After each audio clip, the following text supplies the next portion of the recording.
ఏపీలో ఇవాల్టి నుంచి ఇంటర్ పరీక్షలు ప్రారంభం కానున్నాయి. ఇప్పటికే ఏర్పాట్లు పూర్తి చేశారు అధికారులు.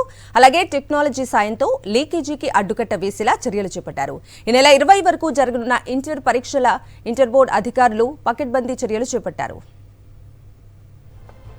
ఏపీ వ్యాప్తంగా ఇంటర్ పరీక్షలకు ఏర్పాట్లన్నీ పూర్తయ్యాయి.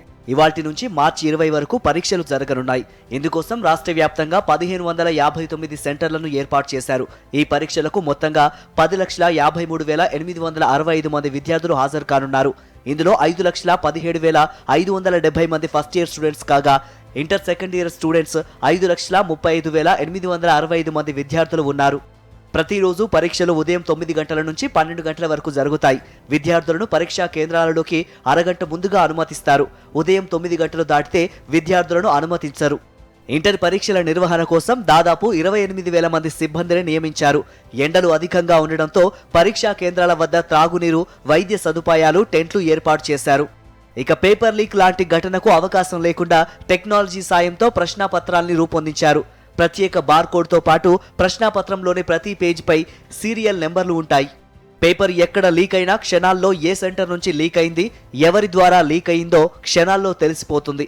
లీకేజ్, మాల్ ప్రాక్టీస్లకు ఎవరు పాల్పడినా కఠిన చర్యలు తీసుకుంటామంటున్నారు inter board commissioner Saurabh Gaur. చాలా రకమైనటువంటి సెక్యూరిటీ ఫీచర్స్ చెప్పాము.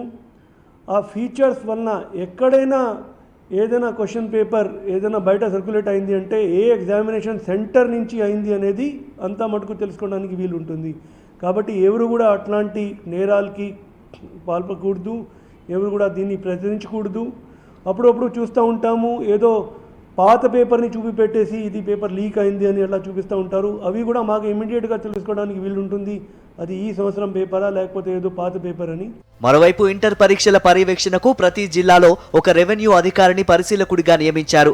అలాగే ఇంటర్ పరీక్షలకి 1,559 మంది చీఫ్ సూపరింటెండెంట్లు, 22,000 మంది వరకు ఇన్విజిలేటర్లను నియమించారు.